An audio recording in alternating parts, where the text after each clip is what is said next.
Hey everybody, what's happening? So I am with the Van Clan here. We got Roberto right in front of me from the van tour the other day, and in front of him is Cory, the Moody Traveler. We are heading to the lake. There's some really cool, chill parking out there where there's no one around. We're gonna get out of the city for a while, and there's hiking, and there's nature, and there's peace and quiet, and I just need that so much.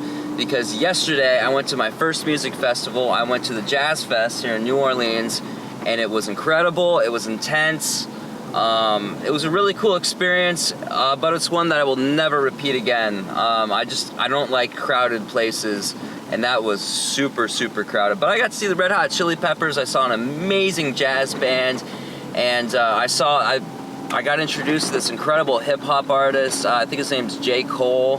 I've heard one of his songs before, but the guy is just real, man. He's got heart, and he talks about real things. It was really cool. It was a cool experience. So I put together this little montage of some of the highlights of the things. Check this out. I can't tell you guys how we got in. We got in! Woo! IMO in the house. They can go to hey-ho.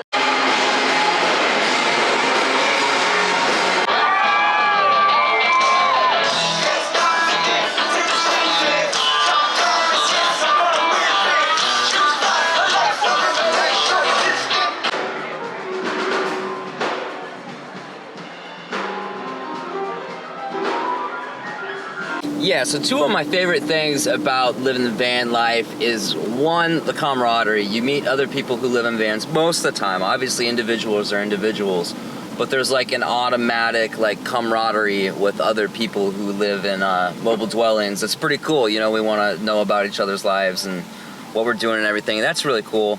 And the second, like, one of my favorite things about it is that if I want to live right next to the French Quarter in New Orleans and be like in the middle of the action and just like a 5-minute walk to Frenchman Street where I can see like live music and people going crazy and pretty much anything goes kind of place, I can do that. If I want to just drive, like, it's probably going to be like end up a 20-minute drive, and to be in like total nature next to a beautiful, peaceful, serene lake, I can do that. If I want to drive and live in the desert, I can live in the desert.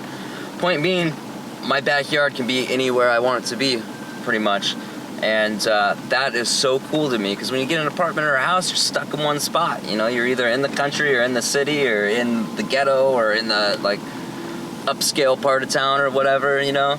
So this works for me, man. This really works for me. Lake Ponchatrain is the word I was looking for, and here it is. Look at it, it's vast, man. It's like a sea. Hey, what's happening, everybody? So I made it. This place is beautiful, beautiful, absolutely stunning. We got some really complex clouds going on in the sky, but the sun is definitely peeking out. It's just beautiful here. So there's not as much nature as I thought. Oh, here comes Mr. Cory right here. Check this out. Man, I can't pan that fast. So yeah, so we got our parking spot over here. There's not as much nature as I thought there was gonna be. There's a construction going on in the spot we were going to park, but there is this nice little nature part here, and we got the water. A little bit of road noise, but it's not too bad. I've seen quite a few boats out here, so that's really cool. It's just a really low-key, mellow day, and I just really, really appreciate that. And there's this, I don't know how well you can see it, but there's this bridge out here that's just beautiful. So I'm gonna go on a walk on that in a little bit. But right now, I'm just kind of hanging out, and I think I might make some food in a few minutes. But other than that, yeah, it's just chill out here.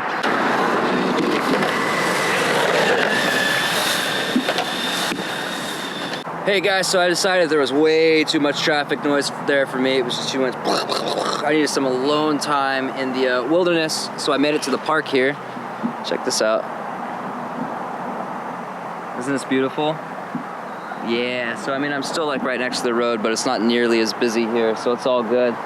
So I'm just gonna make some food. I don't know what I'm gonna make yet, but I'm gonna show you guys real briefly what I do. Woo!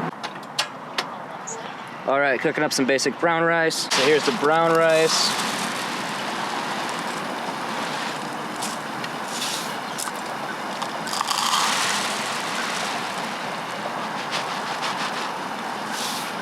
And I added just a little bit extra water because I'm gonna add some flax seeds in here.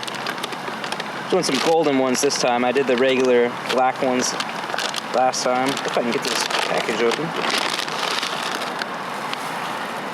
These are super high in fiber and antioxidants and omega 3, 6, and 9 fatty acids, which are super good for your brain.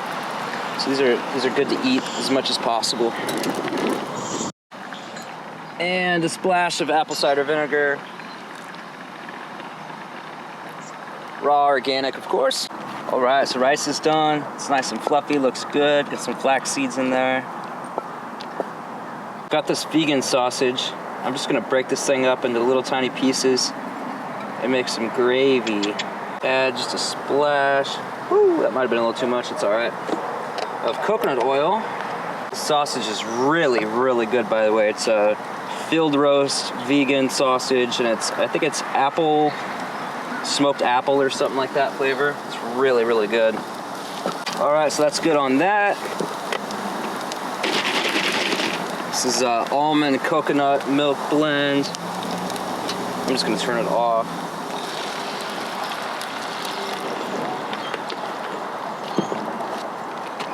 I got the heat on low.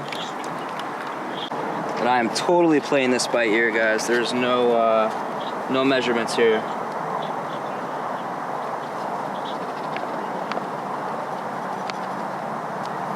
It's probably enough flour.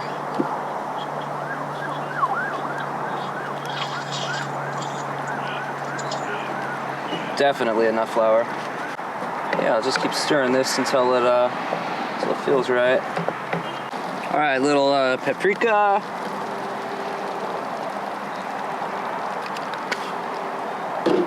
And a little cayenne. Get a little kick in there.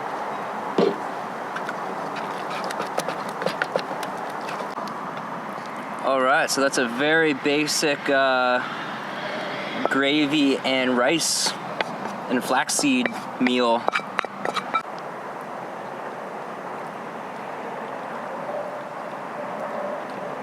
Yeah, that's good. It's got flavor too. That's really good. Woo! Variations of this I'd like to try next time is adding pineapple, cucumber, sweet onion, and garlic. And let's see what else. What else could I add to this? That's about it. Just adding some fresh veggies would really really help this out. But it's really good just by itself. That apple smoked bacon just added, even just that single piece of sausage just added so much flavor to this. It's so good. And it's wholesome. So, whew. So pulling in here, I went under some trees and look what happened to my bike.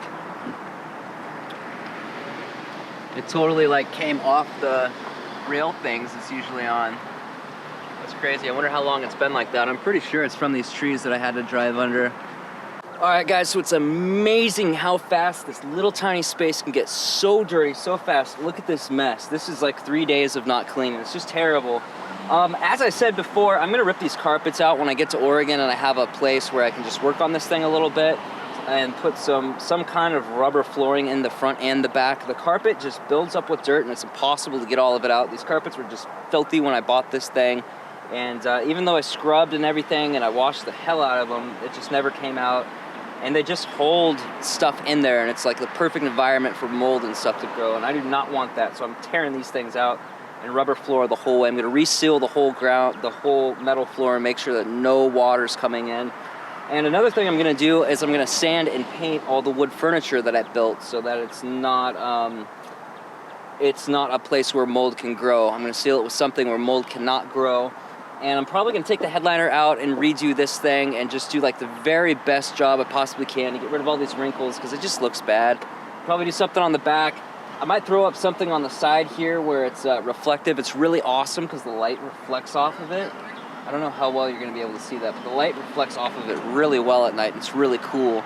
It's a really cool effect. But I would like to cover it, make it homely, make this place like feel like a sanctuary. You know what I mean?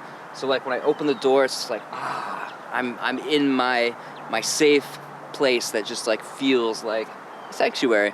And I might put a curtain up right here too. I really like I like Roberto's van, the one that I did a van tour of the other day, how he had this like an entrance to it, you know, and having a curtain that you kind of open to get in. I think that's really cool. Even a see-through one, like kind of see-through, so you can like vaguely see inside. I think that'd be really cool. Maybe some more decorations and stuff like up on the windows where it's just white now. I might cover that with a another one of tapestry. Another tapestry, but yeah, that's basically it for the future upgrades. But I'm really looking forward to just turning this thing into just like super badass-tro, you know what I mean? Right now it's a disastro. It feels, it's really complex and raw, and I want it to be like refined and mellow, you know what I mean? So yeah, so I'm gonna clean this thing up real quick, and I might go on a walk before sunset. Looks like the sun's kind of getting close. Probably got about an hour before sunset, which is probably when this place closes. So I'm gonna get on it. Woo! All right, guys. So I'm just gonna sit here and continue to watch this sunset and meditate, and then get this video edited and uploaded, and probably head back to see what Cory and Roberto are up to. So thanks for watching. Love yourself. Woo!